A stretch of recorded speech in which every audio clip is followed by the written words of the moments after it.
Let's talk about scripting. Now, there's a few different ways that we can talk to Google Workspace if we want to get more done. You may choose to build an app that talks to the API. There's a pretty robust API for Workspace. You can do most things with the API. You can do many things with the API that you can't do in the user interface. And so if you're tech savvy or you have an engineering team internally, that's something that you might be interested in doing. The second option is to use a tool called GAM for Google Workspace. GAM, that's G-A-M. Now, this is a Techo tool, but it's effectively a command line management tool with a bunch of shortcodes for doing tasks inside Workspace that, of course, uses the API to actually get things done.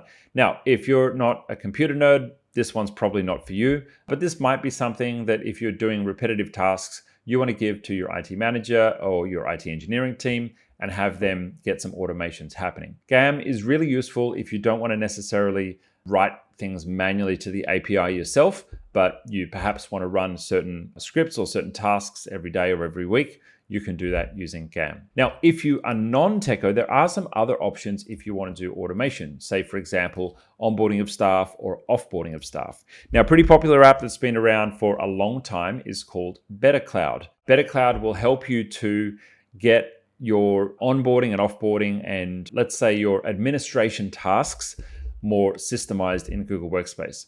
This is really useful if you've got more than 30, 40, 50 employees. And as a larger organization, maybe as an IT manager or IT director, you need to get your Google Workspace following certain procedures when onboarding or offboarding and making sure they're consistent every time they're happening.